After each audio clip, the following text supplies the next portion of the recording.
இந்தியாவும் நெதர்லாண்டும் விளையாண்ட மேட்ச்சில் இந்தியா வின் பண்ண ஒரு டாப் 3 ரீசனை பற்றி தான் இந்த வீடியோவில் பார்க்க போகிறோம். வீடியோ பிடிச்சிருந்துன்னா ஒரு சப்ஸ்கிரைப் மட்டும் பண்ணிக்கோங்க. மொதல் ரீசன் ஹார்திக் பாண்டியாவும் சிவம் டூபேயோட தரமான பார்ட்னர்ஷிப் தாங்க. இந்தியா 13.3 பாலில் 110 ரன் தான் அடிச்சிருந்தாங்க. ஒரு கட்டத்தில் இந்தியா 150 அடிப்பாங்களான்னு நினைக்கும் போது சிவன் டூபேயும் ஹார்திக் பாண்டியாவும் சேர்ந்து 35 பாலுக்கு 76 ரன் பார்ட்னர்ஷிப்புங்க.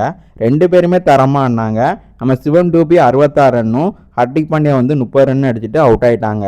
இந்தியா 20 ஓவரில் 193 ரன் அடிச்சிருந்தாங்க. நெதர்லாண்டுக்கு டார்கெட் 194 ரன் கொடுத்துருந்தாங்க இந்தியா. செகண்ட் ரீசன் வருண் சக்கரவர்த்தியோட தரமான பவுலிங் தாங்க. எப்போல்லாம் பார்ட்னர்ஷிப் பில்ட் ஆகுதோ அப்போல்லாம் பிரேக் த்ரூ கரெக்டாக எடுத்து கொடுத்துருவாரு. 3 ஓவர் பவுலிங் போட்டு 14 ரன் கொடுத்து 3 விக்கெட்டு ஒரு தரமான ஸ்பெல் போட்டிருந்தாரு. மூணாவது ரீசன் சிவம் டூபேயோட ஆல்ரவுண்டர் பெர்ஃபார்மன்ஸ் தாங்க. பேட்டிங்கில் 31 பாலுக்கு 66 ரன் அடித்து ஒரு தரமான டோட்டலை செட் பண்ணதுக்கு ஹெல்ப் பண்ணியிருந்தார். பவுலிங்கில் பார்த்தீங்கன்னா 3 ஓவர் பவுலிங் போட்டு 35 ரன் கொடுத்து 2 விக்கெட் எடுத்திருந்தார். இந்தியா இந்த மேட்சை 17 ரன் வித்தியாசத்தில் பார்த்தீங்கன்னா வின் பண்ணிட்டாங்க. அதுக்கு மெயின் ரீசனே சிவன் டூபே தாங்க.